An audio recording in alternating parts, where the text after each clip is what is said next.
నమస్తే, welcome to NSTV news. నేను అరుణ. ముందుగా బుల్డన్ హెడ్లైన్స్. పోలవరం జిల్లా రంపచోడవరం నియోజకవర్గం దేవీపట్నం మండలం ఏదుకూరు గ్రామంలో భూ వివాదం కలకలం రేపుతోంది. గ్రామానికి చెందిన కోసు రాధ అనే పేద మహిళ తన భూమిని కాజేసేందుకు వైసీపీ మాజీ సర్పంచ్ కోసు లక్ష్మణ్ కుట్ర చేస్తున్నారని ఆరోపించారు.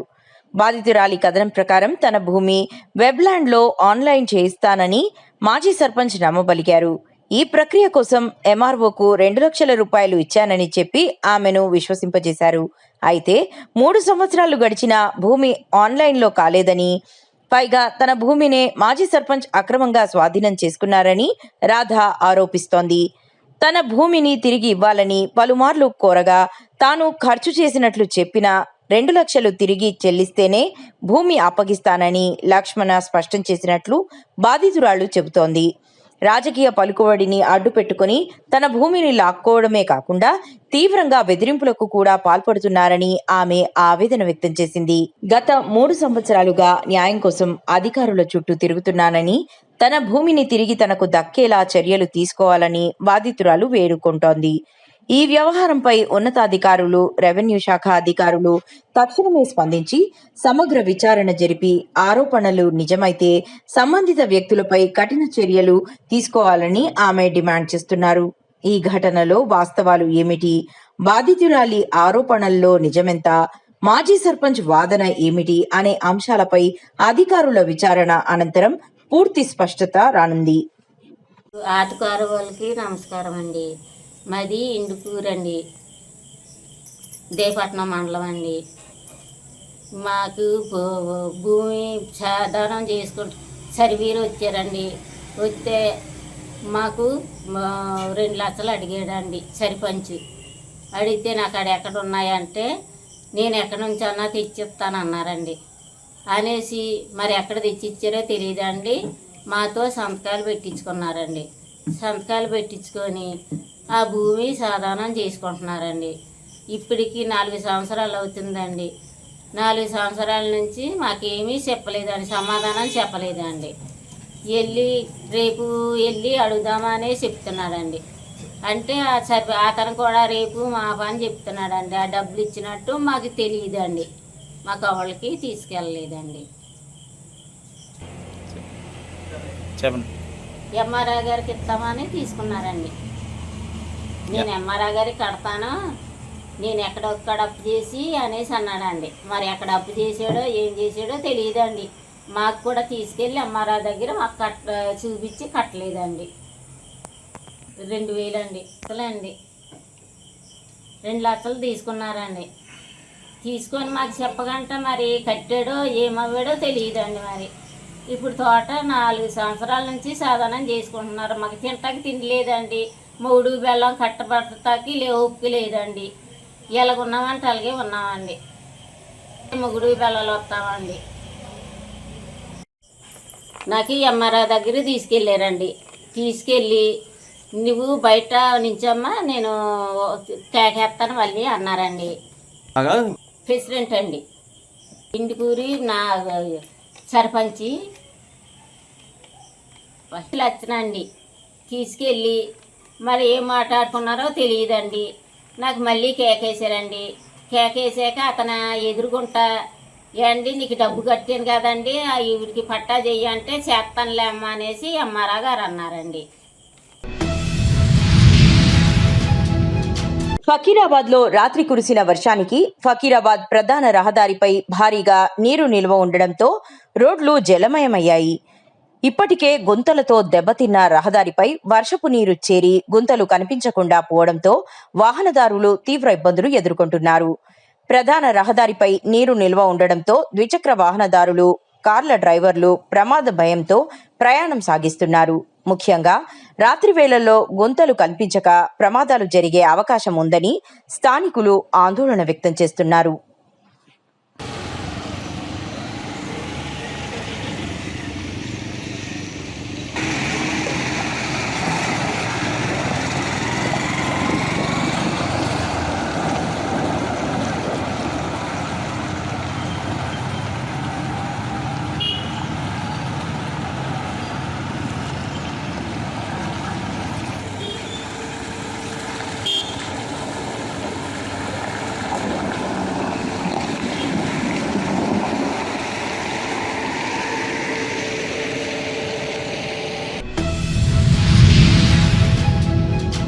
అల్లూరి సీతారామరాజు జిల్లా గూడెం మండలం దేవరపల్లి గ్రామంలో రామాలయ నిర్మాణం కోసం సుమారు 60 గిరిజన కుటుంబాలు కళ్ళు కాయలు కాచేలా ఎదురుచూస్తున్నాయి. ఆలయ నిర్మాణం కొరకు దాతలు 5 సెంట్ల స్థలాన్ని కేటాయించినప్పటికీ రెక్కాడితే గాని దొక్కాడని ఆర్థిక పరిస్థితుల వల్ల స్థానిక గిరిజనులు గుడిసె నిర్మించుకోలేకపోతున్నారు. తమ ప్రాంతంలో రాములవారి ఆలయాన్ని నిర్మించి తమ ధర్మాన్ని కాపాడుకునే భాగ్యాన్ని ప్రసాదించాలంటూ ఆవేదనతో వారు మీడియాను ఆశ్రయించారు. ఈ నేపథ్యంలో గిరిజనుల ఇబ్బందులను గుర్తించి సమరసత సేవా సమితి వారు ఆలయ నిర్మాణానికి సహాయం చేయాల్సిందిగా తిరుమల తిరుపతి దేవస్థానానికి లేఖ ద్వారా విజ్ఞప్తి చేశారు. Welcome to NSTV. నేను మీ శివ. అల్లూరి సీతారామరాజు జిల్లా గూడెం మండలం దేవరపల్లి గ్రామంలో ఇప్పుడు మనం ఉండడం జరిగింది. అయితే ఇక్కడ మనం చూసుకోవచ్చు, రామాలయం నిర్మాణం కోసం ఇంచుమించు 100 కుటుంబాల వరకు ఇక్కడ ప్రజలు రామాలయం కోసం ఎదురు చూస్తున్నారు. అయితే రామాలయానికి ఎన్ని అప్లికేషన్లు పెట్టినా, ఎంతమందిని ఆశ్రయించినా సరే కానీ ఇక్కడ రామాలయం రావట్లేదు అంటున్నారు. అయితే దీనికి సంబంధించి కొన్ని సంస్థల ద్వారా మా గోడుని పిల్లవించుకుంటామని చెప్పి ఇక్కడ మీడియాని ఆశ్రయించడం జరిగింది. అయితే ఇక్కడ అసలు పరిస్థితి ఏంటి, ఇక్కడ రామాలయం నిర్మాణం. నమస్తే సార్. నమస్తే. మీ పేరేంటి? మా పేరు గడతూరు బాలేపడాలని. ఓకే. అలాగే ఇక్కడ అసలు సమస్య ఏంటి, ఇక్కడ మీరు ఎందుకు మమ్మల్ని ఆశ్రయించారు? అంటే మాకు ఇక్కడ పూర్వం నుండి కూడా రామాలయం లేదు. ఒకటి మాకి గిరిజనులము మేము. రోజుకు భగవంతుని గురించి మరి మన హిందూ ధర్మంగా కొన్ని పూజలు చేస్తున్నాం, కానీ ఎటువంటి గుడి కానీ గోపురం కానీ ఇక్కడ లేవు. కాకపోతే ప్రభుత్వం వారు మా అందరూ ఆలోచించి మాకు రామాలయం తక్షణమే ఇప్పించగలరని కోరుతున్నాం. అలాగే ఇక్కడ ఇంచుమించు ఎంతమంది, మీ హిందువులు ఎంతమంది ఉండొచ్చు మొత్తం మీద? ఎన్ని కుటుంబాలు ఉండొచ్చు? ఇంచుమించు ఒక 300 మంది ఉంటారు. మా కాలంలోనే 50 మంది ఉన్నారు. 50 కుటుంబాలు ఉన్నాయి. అంటే అలాగే ఇక్కడ మనం చూసుకోవచ్చు, ఎక్స్ ఎంపీటీసీ గారు అయినటువంటి రాజాబాబు గారు కూడా మన దగ్గర ఉన్నారు. అయితే ఆయన మాటలోనే ఇక్కడ అసలు ఇబ్బందులు ఏంటి మొత్తం అన్ని కూడా తెలుసుకుందాం. నమస్తే సార్. అల్లూరి సీతారామరాజు జిల్లా జీకేవేది మండలం దేవరపల్లి పంచాయతీ దేవరపల్లి గ్రామంలో ఇప్పటి వరకు అంటే రామాలయానికి సంబంధించి అంటే ఎటువంటి దేవాలయాలు లేవు రాముడికి సంబంధించి. అయితే ఇక్కడ స్థలం అయితే దాతలు ఇవ్వటం జరిగింది. మరి స్థలంలో దేవాలయం కట్టుకోవడానికి ఇక్కడ ఆర్థిక పరిస్థితులు సరిగ్గా లేని కారణంగా సమరత సేవా ఫౌండేషన్ ద్వారా మా దేవరపల్లి గ్రామంలో రామాలయం కట్టించాలని చెప్పేసి మేము కోరుతా ఉన్నాం. అలాగే ఇక్కడ మిగతా గ్రామస్తులంతా మరి ఏకాభిప్రాయంతో స్థలము ఇవ్వటానికి సిద్ధంగా ఉన్నారు. మరి సమరత సేవా ఫౌండేషన్ వారు అలాగే మిగతా దానికి సంబంధించిన పెద్దలందరూ మాకు ఈ దేవాలయానికి సంబంధించి ఆర్థిక సహాయం చేసి దేవాలయం నిర్మించుకున్నట్లయితే ఇక్కడ మరి ఈ ప్రాంతంలో ఉన్న ఆదివాసీలు గిరిజనులు మొత్తం పూజా కార్యక్రమాలు నిర్వహించుకోవడానికి అవకాశం ఉంటుంది. కాబట్టి దయచేసి సమరత ఫౌండేషన్ ద్వారా రామాలయం కట్టుకోవడానికి ఆర్థిక సహాయం చేయవలసిందిగా కోరుతా ఉన్నాం. కరీంనగర్ జిల్లా చింతకుంటలో మన ప్రధానమంత్రి శ్రీ గౌరవ నరేంద్ర మోదీ గారి 12 సంవత్సరాలు పూర్తయిన సందర్భంగా ఈ రోజు మన కేంద్ర హోంశాఖ సహాయ మంత్రి బండి సంజయ్ అన్న గారి పిలుపు మేరకు స్వచ్ఛతా కార్యక్రమంలో భాగంగా మనబడి మన బాధ్యత కార్యక్రమం తీసుకోవడం జరిగింది. అందులో భాగంగా మన చింతకుంటలోని హై స్కూల్ పాఠశాలలో మన చింతకుంట బీజేపీ శాఖ తరపున స్వచ్ఛతా కార్యక్రమం నిర్వహించడం జరిగినది.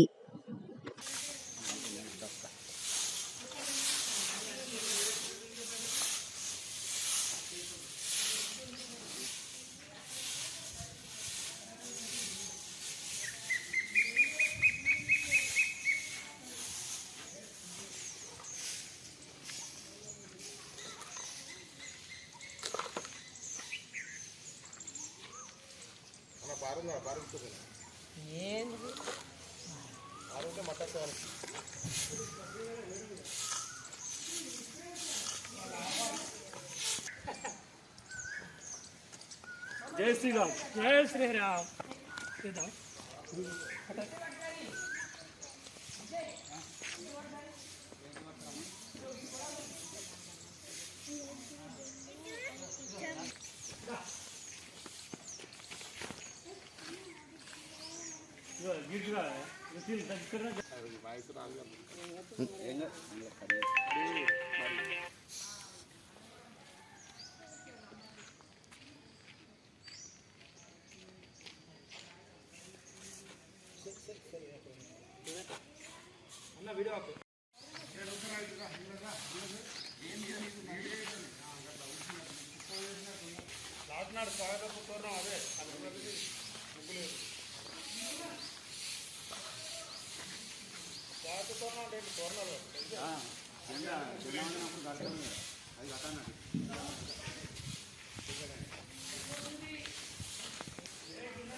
గౌరవనీయులు పెద్దలు మన భారతదేశ ప్రధానమంత్రి నరేంద్ర మోడీ గారి 12 సంవత్సరాల పరిపాలన భాగంగా ఈరోజు మన కేంద్ర హోంశాఖ సహాయ మంత్రి శ్రీ బండి సంజయ్ అన్న గారి పిలుపు మేరకు మన ఊరు మన బాధ్యత అనే కార్యక్రమం తీసుకోవడం జరిగింది. ఇందులో భాగంగా చింతకుంట హై స్కూల్లోని రూమ్లు మరియు బయట స్వచ్ఛత కార్యక్రమం నిర్వహించడం జరుగుతుంది. ఇదంతా ఊడ్చి క్లీన్ చేయడం జరుగుతుంది. ఈ కార్యక్రమానికి చింతకుంట బీజేపీ శాఖ తరపున మొత్తం క్లీన్ చేయడం జరుగుతున్నది. అలాగే రేపు కూడా స్వాగత తోరణాలు కట్టి సోమవారం నాడు స్వాగత కార్యక్రమం కూడా ఏర్పాటు చేస్తున్నాము. దీనికి సహకరిస్తున్న బీజేపీ కార్యకర్తలందరికీ నా యొక్క ధన్యవాదాలు. జై శ్రీరామ్. జై భారత్. కాకినాడ జిల్లా ప్రతిపాడు నియోజకవర్గంలోని పెద్దనపల్లి గ్రామంలో వెలిసిన శ్రీ గుబ్బల అమ్మవారి 12వ వార్షిక జాతర మహోత్సవాలు భక్తి శ్రద్ధల మధ్య ఘనంగా ప్రారంభమయ్యాయి. జాతర ఉత్సవాలలో భాగంగా తొలి రోజు అమ్మవారికి సాంప్రదాయబద్ధంగా బాణాల కార్యక్రమాన్ని నిర్వహించారు. ఆలయ ప్రాంగణం భక్తజనులతో కలకలరాడగా ప్రత్యేక పూజలు, హారతులు, మంగళ వాయిద్యాల నడుమ అమ్మవారికి విశేష సేవలు నిర్వహించారు.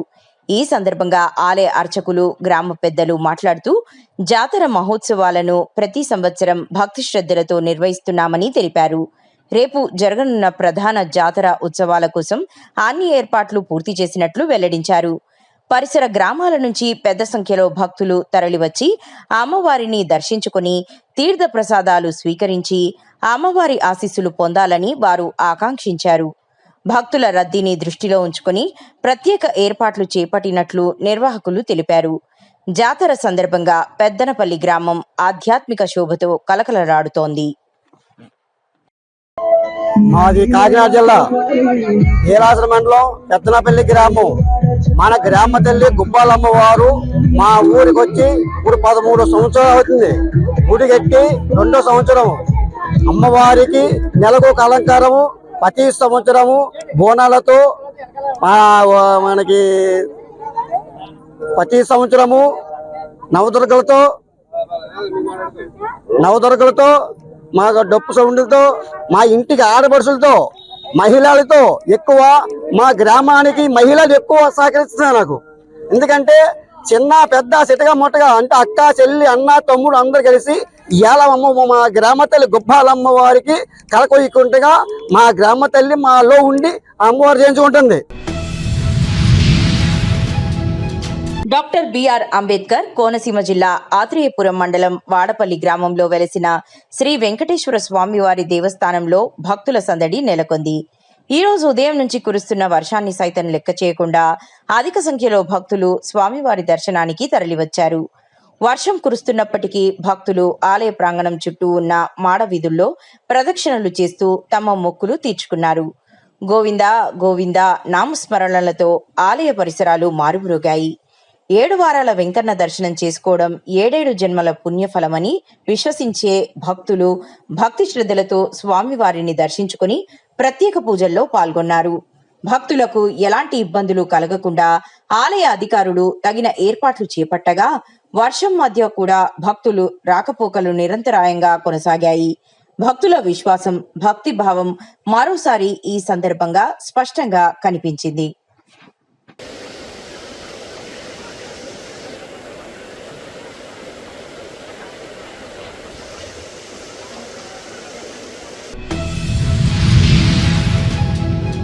ఎన్టీఆర్ జిల్లా తిరువూరు నియోజకవర్గ వైసీపీ ఆధ్వర్యంలో ఘనంగా చంద్రబాబు వెన్నుపోటుకు 2 ఏళ్లు నిరసన ప్రదర్శన కార్యక్రమం నిర్వహించారు. వైసీపీ ఇన్ఛార్జ్ స్వామిదాస్ నేతృత్వంలో పట్టణంలోని మదిరా సెంటర్ నుండి బోసుబొమ్మ పాత బస్టాండ్ మున్సిపల్ ఆఫీస్ మీదుగా తహసీల్దార్ కార్యాలయం వద్దకు 4 మండలాల నుండి తరలివచ్చిన వేలాది మంది పార్టీ శ్రేణులు నిరసన ప్రదర్శన నిర్వహించారు. ఈ కార్యక్రమంలో ఉమ్మడి కృష్ణా జిల్లా మాజీ జెడ్పీ చైర్పర్సన్ నల్లగట్ల సుధారాణి, పట్టణ మరియు మండల పార్టీ అధ్యక్షులు రేగళ్ల మోహన్ రెడ్డి, తాళ్లూరి నవీన్ కుమార్, రాష్ట్ర, జిల్లా, నియోజకవర్గ, మండల, పట్టణ, గ్రామ వివిధ హోదాల్లోని నాయకులు, మహిళా నేతలు, కార్యకర్తలు, అభిమానులు భారీ సంఖ్యలో పాల్గొన్నారు.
నాయకత్వం వడ్డలాలి నల్లగట్ల సోమేష్ గారి నాయకత్వం, వడ్డలాలి అవినేష్ గారి నాయకత్వం, వడ్డలాలి దేవినేని అవినేష్ గారి నాయకత్వం, వడ్డలాలి దేవినేని అవినేష్ గారి నాయకత్వం, వడ్డలాలి నల్లగట్ల సోమేష్ గారి నాయకత్వం, వడ్డలాలి నల్లగట్ల సోమేష్ గారి నాయకత్వం, వడ్డలాలి నల్లగట్ల సోమేష్ గారి నాయకత్వం. ఇదే నీ రాజ్యం, ఇదే నీ రాజ్యం, ఇదే నీ రాజ్యం, ఇదే నీ రాజ్యం, ఇదే నీ రాజ్యం, ఇదే నీ రాజ్యం. వడ్డలాలి వైఎస్ఆర్ కాంగ్రెస్ పార్టీ, వడ్డలాలి వైఎస్ఆర్ కాంగ్రెస్ పార్టీ. ప్రజలకు ఇచ్చిన హామీలను వెంటనే, ప్రజలకు ఇచ్చిన హామీలను వెంటనే అమలు కాని హామీలు ఇచ్చి ప్రభుత్వం వెంటనే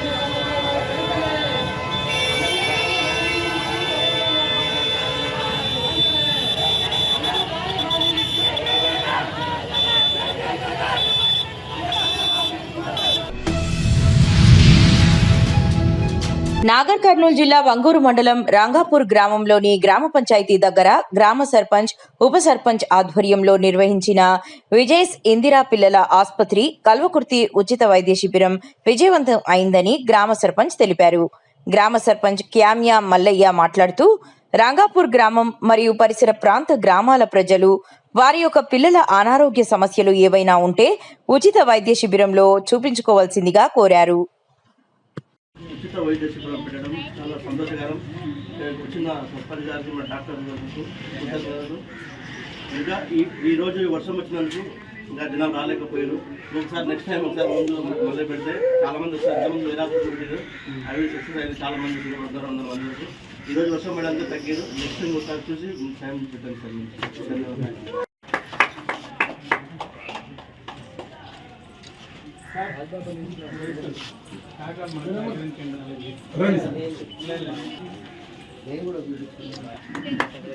చెప్పండి.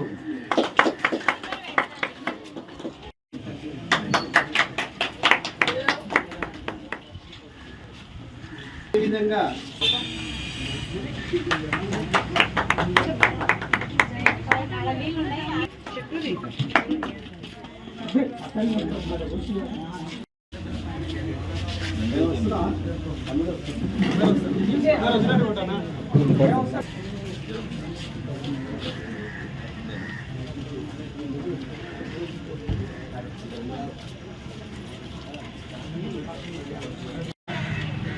మన ఈ రంగాపూర్ గ్రామానికి ఈరోజు రావడం ముఖ్య ఉద్దేశం ఏంటిది?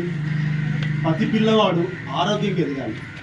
పిల్లవాడు ఆరోగ్యంగా ఎదిగితే తల్లిదండ్రులు సంతోషం, అలాగే ఆరోగ్యకరమైన పిల్లవాడే ఎదిగి ఒక గొప్ప పౌరుడిగా మారి చదువు ప్రతి ఒక్క అంశంలో దానికి ముడిపడి ఉంటుంది. కాబట్టి ఇంత ప్రాధాన్యత కదా ఈ పిల్లల ఆరోగ్యాన్ని దృష్టిలో పెట్టుకుని మన ఇందిరా పిల్లల ఆసుపత్రి ఏదైతే స్థాపించబడిందో అక్కడి నుంచి అత్యంత అనుభవం ఉన్న డాక్టర్ దగ్గరికి వచ్చి మీ దగ్గరికి వచ్చే పిల్లల్ని చెక్ చేయాలి, వాళ్ళ ఆరోగ్యాన్ని చూడాలి, వాళ్ళు చక్కగా ఆరోగ్యంగా ఉండేలా ఉచిత వైద్యం అందించాలన్న ఒక సదుద్దేశం ఇక్కడ రావడం జరిగింది. అక్కడ కూడా ప్రతి ఆదివారం మీ అందరికీ ఉచితంగానే అక్కడ చూడబడుతుంది. కాబట్టి ఆ సదుపాయం కూడా మీరు ఉపయోగించుకోవాలి. మరి ఈ పిల్లల ఆసుపత్రి గురించి తను అక్కడ అందించే వైద్యం గురించి మీకు ఏ విధమైన సేవలు అందించగలన్న అంశాలన్నింటినీ కూడా మన ఇందిరా చిల్డ్రన్ పిల్లల హాస్పిటల్లో ఉన్న మన డాక్టర్ అర్జున్ గారు మాట్లాడాలని కోరుతున్నారు.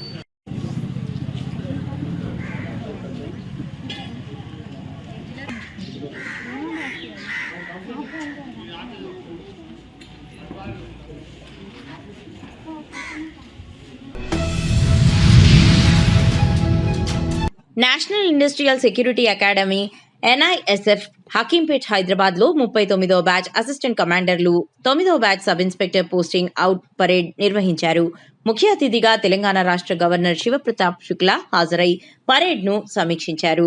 5 మంది మహిళా అధికారులతో సహా 76 మంది అసిస్టెంట్ కమాండర్లు, 124 మంది సబ్ ఇన్స్పెక్టర్లు ఈ పరేడ్కు EISF director general Praveer Ranjan IPS, అదనపు director general headquarters Vijayaprakash IPS, NISAA director Harpreet Kaur Sohi ఈ కార్యక్రమంలో పాల్గొన్నారు.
పడిమట్టిగూడెం ఓ వెంచర్ లేఅవుట్ అనుమతుల కోసం ₹1,00,000 డిమాండ్ చేశారు.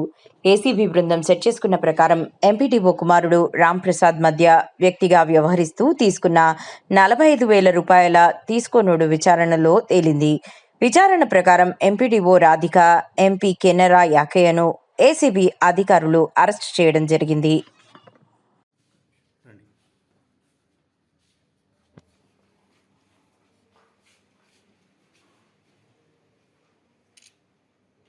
Okay sir.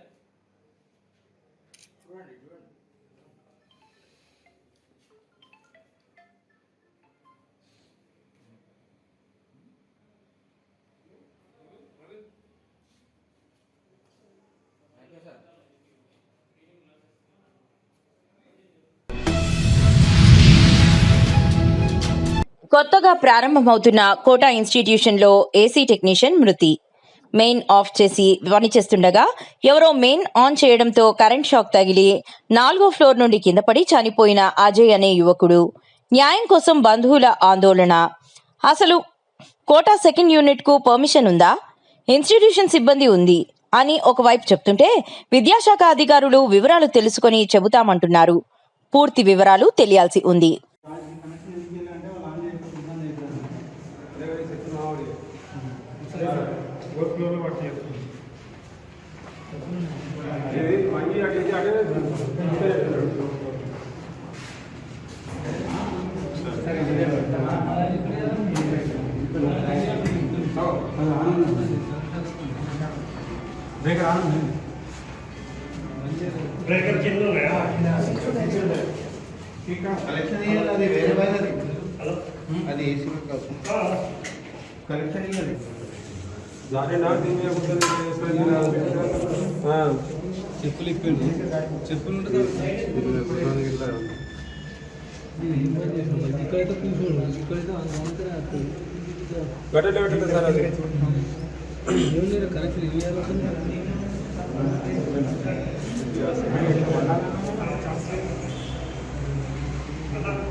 పోలవరం జిల్లా రంపచోడవరం నియోజకవర్గం దేవీపట్నం మండలం ఏదుకూరు గ్రామంలో భూ వివాదం కలకలం రేపుతోంది.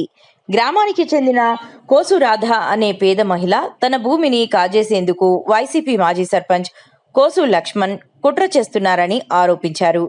బాధితురాలి కథనం ప్రకారం తన భూమి వెబ్లాండ్లో ఆన్లైన్ చేయిస్తానని మాజీ సర్పంచ్ నమ్మబలికారు. ఈ ప్రక్రియ కోసం ఎంఆర్ఓకు 2 లక్షల రూపాయలు ఇచ్చానని చెప్పి ఆమెను విశ్వసింపజేశారు.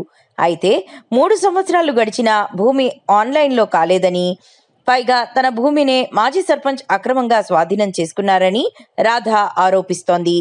తన భూమిని తిరిగి ఇవ్వాలని పలుమార్లు కోరగా తాను ఖర్చు చేసినట్లు చెప్పినా 2 లక్షలు తిరిగి చెల్లిస్తేనే భూమి అప్పగిస్తానని లక్ష్మణ స్పష్టం చేసినట్లు బాధితురాళ్లు చెబుతోంది. రాజకీయ పలుకుబడిని అడ్డు పెట్టుకుని తన భూమిని లాక్కోవడమే కాకుండా తీవ్రంగా బెదిరింపులకు కూడా పాల్పడుతున్నారని ఆమె ఆవేదన వ్యక్తం చేసింది. గత 3 సంవత్సరాలుగా న్యాయం కోసం అధికారుల చుట్టూ తిరుగుతున్నానని, తన భూమిని తిరిగి తనకు దక్కేలా చర్యలు తీసుకోవాలని బాధితురాలు వేడుకుంటోంది. ఈ వ్యవహారంపై ఉన్నతాధికారులు, రెవెన్యూ శాఖ అధికారులు తక్షణమే స్పందించి సమగ్ర విచారణ జరిపి ఆరోపణలు నిజమైతే సంబంధిత వ్యక్తులపై కఠిన చర్యలు తీసుకోవాలని ఆమె డిమాండ్ చేస్తున్నారు. ఈ ఘటనలో వాస్తవాలు ఏమిటి, బాధితురాలి ఆరోపణల్లో నిజమెంత, మాజీ సర్పంచ్ వాదన ఏమిటి అనే అంశాలపై అధికారుల విచారణ అనంతరం పూర్తి స్పష్టత రానుంది. ఆటకారు వాళ్ళకి నమస్కారం అండి. మాది ఇందుకూరండి, దేవపట్నం మండలం అండి. మాకు భూమి సాధారణం చేసుకుంటూ సర్వీరు వచ్చారండి. వస్తే మాకు 2 లక్షలు అడిగాడండి సర్పంచ్. అడిగితే నాకు అక్కడ ఎక్కడ ఉన్నాయంటే నేను ఎక్కడి నుంచి అన్నా తెచ్చిస్తానన్నారండి.